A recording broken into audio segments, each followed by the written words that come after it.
You're plugged into Schaumburg Speaks, a podcast highlighting and celebrating local businesses and community in the Schaumburg area.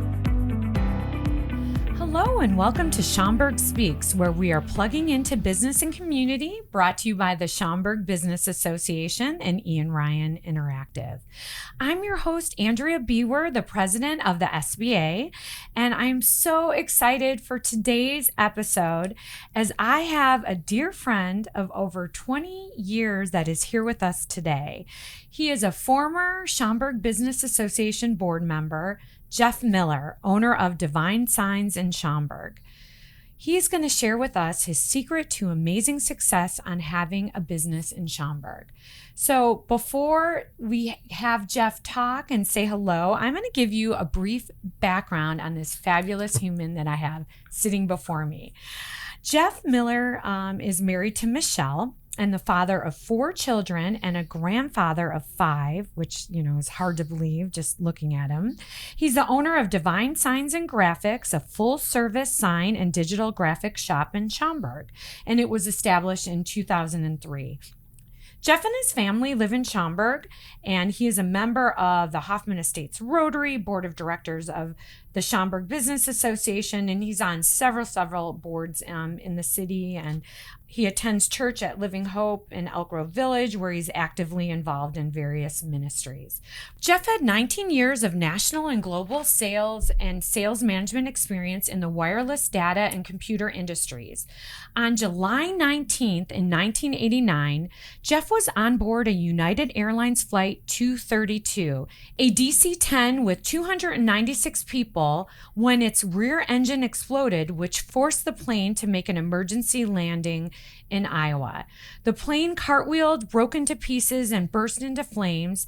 184 people lived, but unfortunately 112 lost their lives.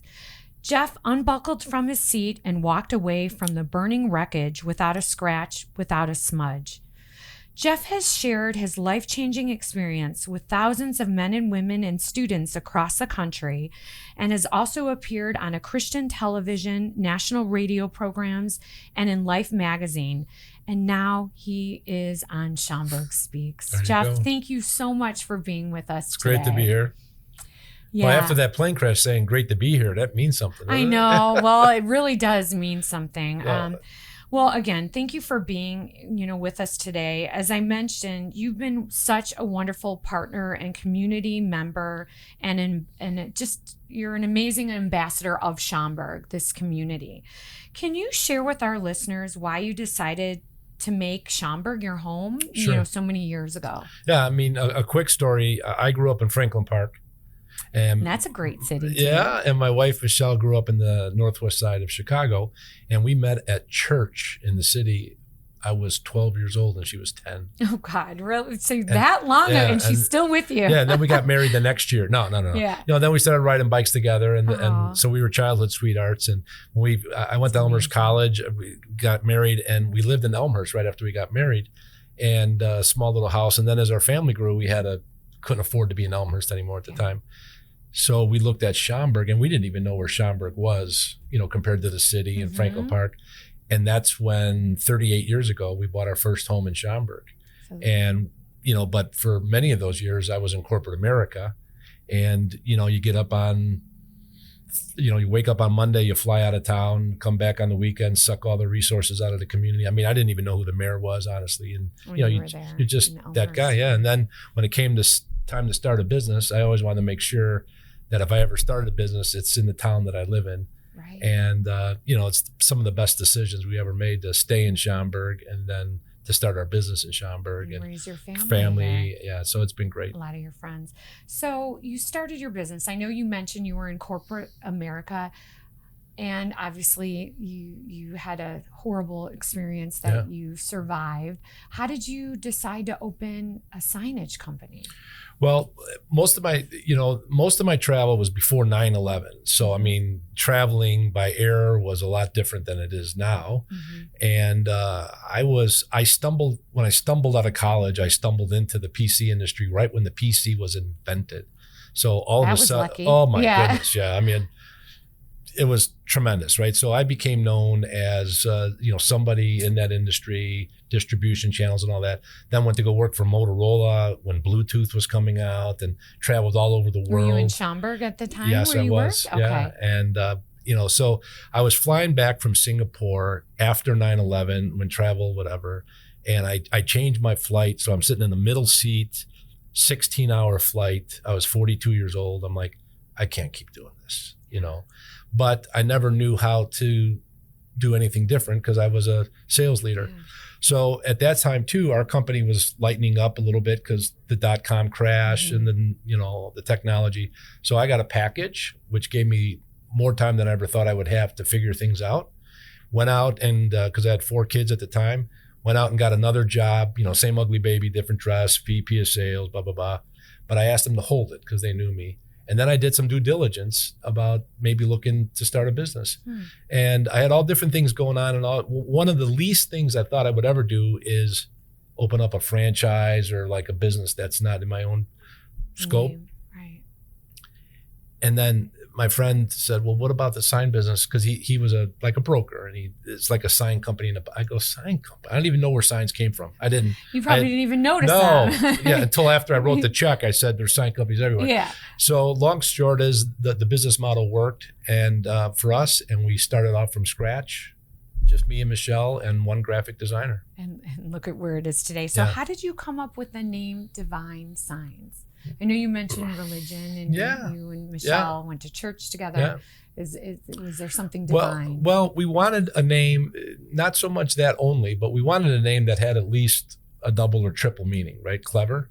And every name in the sign business has been taken, right? Jiffy, by tomorrow, Signs, now, fast. Yeah, exactly. So we were looking at that. So Divine Signs, and we'll talk a little bit about the crash in a moment, but when you go back to the crash, there were so many things that happened that a lot of people would call lucky or coincidence, but there's just too many of them. And then, a lot of people think of divine as beautiful, right? So that's what most people think, 95%. And then, just the cool thing about Divine Signs, right? So that's where the name came from. And, it served us well because it's a little bit different. And then we know that it means more than just excellent, So you mentioned the crash. I mentioned briefly. Can you share with us your experience and the divine experience? Sure. Yeah. So I was 28 years old, and Michelle and I, Michelle was pregnant with our third child at the time. We had a 2.5-year-old and a baby and a puppy. And what year again was this? This was 1989. Okay. And we went to Colorado to be with her parents for vacation, And then while we were there, we drove there. While we were there, my grandfather died back home here. So I had to hurry up and fly back home. She stayed with her parents in Colorado with the kids. I was going to go to the wake and the funeral. It was the Italian side of my family. So if I missed, they would have found me and killed me. Yeah, they would have. So, I'm on my way back, and I was the oldest grandson. So I was going to do the eulogy and all that. So on the flight back home to go to my grandfather's wake and funeral, the DC-10 crashed. And the rear engine blew up, and the pilot lost all control at 30,000 feet, all his controls. So anything that he would do to control an airplane, he couldn't do because all the hydraulic fluid came out. Do they make announcements when that happened? Or did you know that it was happening? Yeah, they just prepared us that it was going to be a rough landing. And we actually flew for 45 more minutes, and he used gravity, and he just reduced the thrust. And he brought the engine down, the plane down, lined it up at a runway in Sioux City, Iowa. And he made this emergency landing. At the last moment, the plane tilted hard to the right while it was only 50 feet off the ground. And the right wing clipped the runway and stood the DC-10 up on its nose. It did a big cartwheel and exploded. And it's United Flight 232, so you could YouTube it because they knew we were coming. I mean, they have footage of it. Right. And then I was in a piece that the plane had about 40 rows in it, and I was in row 16. And it broke in a bunch of pieces. And my piece was about 9 through 20 something. And it slid for another 1 1/8 past the crash site. We wound up on fire. I was hanging from the ceiling. And as you mentioned earlier, I unbuckled and walked off. And we ran to another clearing where there's about 70 of us. Everybody was bloody and messed up bad. And people kept looking at me. And then all of a sudden, where are you? They probably didn't think you were on the flight. I had white gym shoes, not a smudge on me. My hair was combed, everything. And there were 13 of us out of the 296 that walked off that way. Unbelievable. Yeah. So, that's, as a young man, that's a shocker. I mean, I actually flew home that night, because I wanted to get home for the wake at the funeral, right? And that happened on a Wednesday, Thursday, Friday, Monday, I went back to work. You didn't realize you were in shock. Yeah, and the beat goes on. And I think a young man needs to be at work too, right? Because everybody told me, all the advice you get, like sue them, strong, do this or whatever. And I mean, you know what it's like to go through a tough time, and you get all this different advice. But for me, the best thing to do was to get back at it. I didn't, repress anything, but I dealt with it, everything. But I'm thankful to God for it. No nightmares, nothing like that. Do you still, does your mind, it's because it's been a while. Yeah. I mean, do you replay it in your mind, or is it fuzzier now? It's not fuzzy, only because I've publicly talked about it probably 400 times publicly, in a formal setting of one type or another. So it seems very real. And when I watch the footage, which I usually play before the crash, it's a few minutes before a talk, of the crash, I still swallow, hard, like I remember it. And then it seems like it never happened. And then it also seems like it happened 5 minutes ago. Yeah. And I like it because I'm able to handle that, because everybody's different, not better, but just different. Right. And it keeps me like alive, not alive like versus dead, but on the edge, and and makes you who the person that present, you are today. Keeps me present. Right. Yeah. And appreciative and divine. I mean, it's amazing. So, wow, that's unbelievable. And it just, so many people know you within Schaumburg Business Association, but there's so many new people that are members and all of that. And you chair our leadership meeting that is quarterly. And you're just an amazing person. And thank you so much for sharing that with us. So, so looking back at the crash, is there any takeaways now, 25 years later, 30 or probably longer than that, that you apply today that have made your business more successful, your personal more successful, advice that you could give people? Yeah, I think there are a few takeaways that I had from the crash, especially as some time went by, you develop some of the, what I would say, key takeaways. But one of the things that became so real to me, especially the divine part of it, is the word of destiny, right? So there's a part of our destiny that we don't control. As you know, I have a faith in God, and I believe it's in God's hands, a good part of our destiny. And why do some people live and some people die? I don't know. I wasn't better than anybody to live. It's just my destiny, right? Right. But there is a part of our destiny that we can control, the way we live our life, the way we interact with people, and we become what we think about. So that part of the destiny, I feel like I survived at the plane crash to be here this morning. I mean, that's the way I live my life. So I believe I survived to be here today, because somebody's going to hear this, and maybe it's going to inspire them to do something to move their life forward, right? So even with my business, every customer I meet, every deal that we do, every trouble or hardship that we go through, I believe it's part of something bigger. And with excitement, I wait to see what it is. And I'm never disappointed. But at the same time, it gives you some expectancy when you wake up in the morning to know that this day, this day's been ordered, and whatever I'm doing, whoever I've hired, we've had 70 people come through our company in 22 years. 40 of them have been full-time, 30 of them part-time, all these, and most of them younger people, and it's like the impact, something I might've said, whatever the case, or something they experience, is all part of a bigger picture. And like I said, that helps you manage your business with more excitement, the why of it, right? Right. And you really have had the ability to see the why and to make a lot of change and mentor so many people. And I knew many of those people that worked with you years ago that are now on business owners and doing amazing things as a result of your mentorship. So what gives you the most joy in your business? You have your business in Schaumburg. I know you have a lot of friends in Schaumburg, and you do a great business. What keeps you going there every day? 40 years. Yeah, I think I don't. It's not the money, right? Because I would have earned plenty of money working in corporate America. I think the thing that gives me and Michelle the most joy is the leverage we have on what we decided to do for a living. So for example, over the years, we've created $50 million worth of revenue ballpark, but our payroll and a sign company. Yeah. And our payroll, we've paid out in those years, $14 million in payroll to other people. Right. So we paid ourselves, and I would have made that money working. Right. But now another $14 million, we bought $13 million worth of sign supplies to keep the thing going. We've paid $2 million in sales tax and in 9 different states, and the list goes on.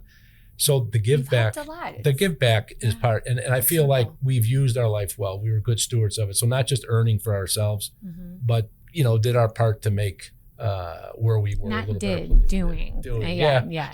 There's no retirement here. There's no nothing. Jeff is going to be here around doing business, hopefully. Yeah, there's for no a very long time. Good point. There's no did. It's doing. Yeah. So the joy is that full circle of, again, not the money, but of what you've done with. Yeah, the journey of it. That you had. That's great. Well, and the other thing is too, if I could brag a bit. Brag away. We've given away thousands and thousands and thousands of signs, free signs. Many to Schaumburg business. In the community, but also for things like, Wings and Child Advocacy Center and where you're helping them. Because sometimes, if you have a big gala, signs could be $3,000-$4,000. Right. So now if that's not having to be paid out from the people that are coming to give towards that goes in their pot, so times all the events, that also is hundreds of thousands of dollars. So. And for nonprofits like us, it enables us to continue to do other things like give scholarships to graduating seniors and, what you've donated for us, I could assure you that we've given back in spades. So it's a circle that has kept giving. And even other organizations that I've been a part of, I've been blessed that you've been part of that divine experience for sure. So the joy has been the giving back, the full circle. Anything else you want to add? And working with family, maybe, or is that not joy sometimes? Depends on the day. Growth. But anyway, I like that. But one of the keys is though, Andrea, is when just the SBA. Forget about some of the other organizations I've been. Just the SBA. The people that I've met in 22 years have become my best friends and or family. You know what I mean? Or seems like family. And there's just so many people. And that was always my plan when I joined the SBA. And Brian Burke is the one, you go down there and you sign up for the SBA. I mean, it's the best advice I ever got. And Debbie Schmidt was working in the office at the time.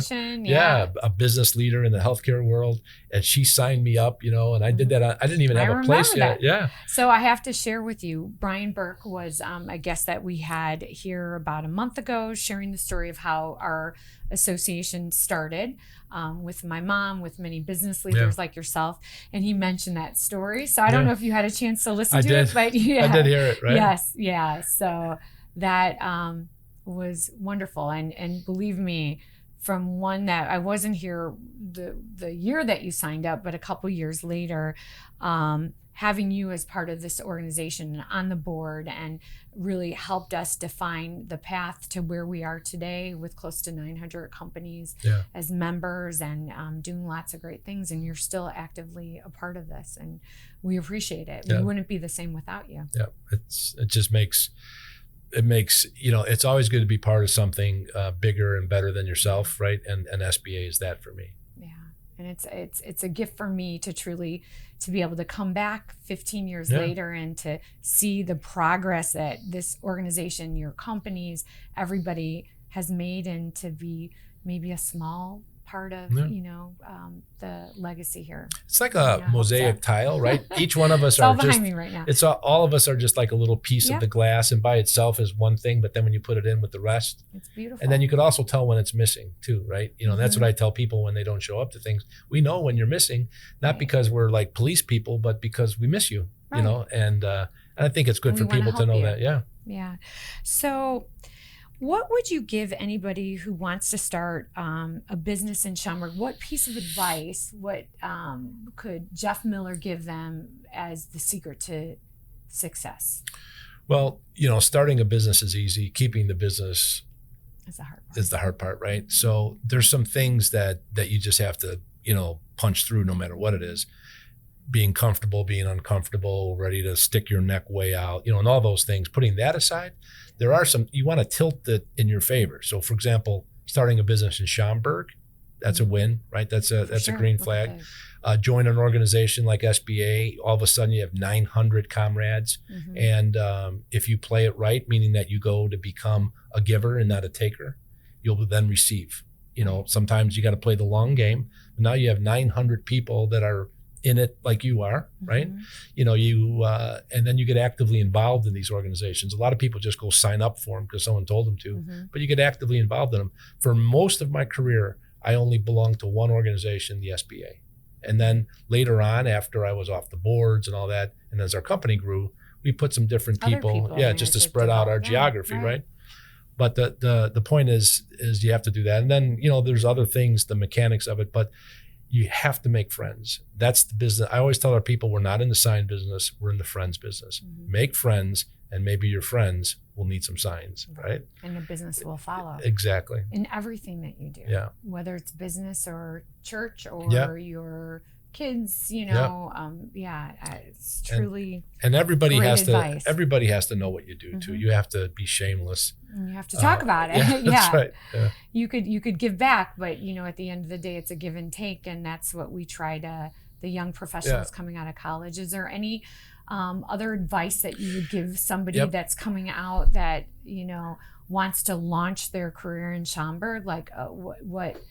And maybe not open a business, but work for a company. Yeah. Well, one of the things too, and this is key, is that when I started off, now I wasn't a young person necessarily, but your mother, Lori, when she was running the SBA, when I was at an event, she would take me by the arm and say, Mark, who was running the mall at the time, you need to meet Jeff Miller, right? Yeah. You need to meet Jeff Miller, Jeff, right?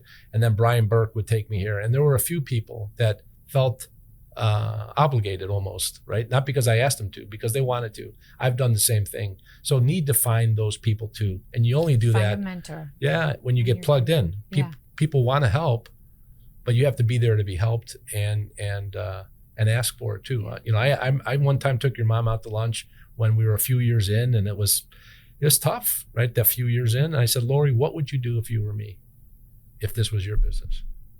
The placemat was filled with stuff that she said, well, I would call this, and my friend, she gave me so much advice and such good counsel, and really a framework of success, right? And where would I get that from if I didn't connect in the SBA with your mother and be out there to be helped, right? So that's key too, is to find someone that you're willing to go under their leadership development, So mentorship. Key. It's just not about it's not just about networking. Right. Sometimes now in today's world, I see a real pressure about networking. There's also a little bit more of the networking that is submitting yourself to somebody else's leadership than just trying to exchange deals, right? Yeah, that's wonderful advice. And I think another thing that probably needs to be brought up, because with the pandemic and everything, the changes in the work environment, that many people are working remote now, or some of the people graduating, they want that kind of a job. Yeah. But really it's that boots, feet on the street, and getting out there, making yourself vulnerable, not just on a computer screen, but or on a video or on a podcast, but actually, doing it all. And you've done that. But I am working on an artificial intelligence robot of myself. Oh, well, that's great. So I could just sleep, and then the Jeff Miller robot. Oh my God, that would be nice. I'd like that. We could be a few places at once. Yeah. So you've already given us great tips. Is there any other thing that you would want to give the Jeff Miller divine advice to businesses in Schaumburg? Anything else that we haven't touched upon? Yeah, I think this is a time too, even what we've seen go on recently, but even when you go back to COVID, it showed the importance of it, is I wonder if we could be kinder to each other, even as businesses, right? There is this squeeze for the dollar. Very important, right? You go to the grocery store, they don't accept kindness for groceries, right? But it's okay to be kind. So, I would really challenge people at the same time, you have that need to get connected to people and get the business and all that kind of thing. But we also could be a little more kind and considerate to each other as well as those around us, so that's one thing. And then the other thing that is that not to give up. Right. It's easy to give up. It's easy to get discouraged. No. Right? Yeah. And then if you watch the news, you feel like jumping off a bridge, so maybe keep yourself away from the negative stuff and persevere, and then find somebody that could breathe some life and some hope into you, That makes you, that fuels your soul. Yep. Okay. So sign company, just give me the top 5 reasons companies should have signs. Well, did you ever get off an airplane and wonder where the bathroom was? All the time, or where the baggage claim is, and you can't find the sign. So, okay, there's a reason. So there is power for directions. Yeah. Okay, we got the one. A well-designed, well-placed sign, right? Okay. And then the other thing is too, like for example, in high schools lately, they are spending college-level money to promote the brand and the spirit of the school because it's important because it brings the kids together. That's exactly what they found. I know. So kids are in high school. Same thing happens in corporate culture statements. So we're doing a lot of wall wraps now with word art like energize and so forth. And so wall wraps. Yeah. Well, yeah. Internal branding for your people. Yeah. Motivational. And people, remember who we are stuff. Right. Okay. And then the other thing is vehicles, are up and down. It's like a billboard. To drive around with a white van is silly in today's competitive world. Right. And then car wraps. Get noticed. Right. Yeah. That's another thing. And then also there's some compliancy, right? ADA, Braille, warning signs, and more and more compliancy. Yeah. There's a lot more laws that, whatever it is, or certificates or things. We do the signs in this building and you could just spin around. That's an award panel. That's a nameplate for, there's restroom signs, there's logo signs. And that's just within 30 feet, right? So, are you finding more needs, like a trend with a multilingual, like here, or is it all basically? Do you recommend that, or what trends are you seeing? Anything new or different? Yeah, most of the multilingual is in park districts and schools. Okay. And we do 41 park districts, so a lot of park district signs and 41, and you're in Schaumburg, so you're well beyond the walls here. Right. Word travels fast. Yes, it sure does. And you're divine. Yeah, and you got to stay in the game for a while. Yeah, that's another tip. Stay in the game. Stay in the game. Don't quit. Don't quit. But a sign sometimes. Too, there's some people, like when no smoking came out, there's some signs that, we could put them on there, some people signs, but for most people, signs help relieve anxiety, get you where you're going, where you're at, and then so forth. So there will always be needs for signs. Therapeutic. I just came up with another application. Anxiety. Yeah. Or, you could also, I know a few other things that you guys have done too from a personal level. There's been signs for in memorandum. There's signs for so many different things. Signs to promote your kids in sports. There's, so there's a lot of personal reasons to get that as well. So our listeners, I'm sure, love your story, and you've given great advice. You're definitely a giver. But there's a few that need your services. So how could they get in touch with you? Well, it's phone is old fashioned, right? 847-534-9220. And then our website is www. World Wide Web, Andrea. Is that what it stands for?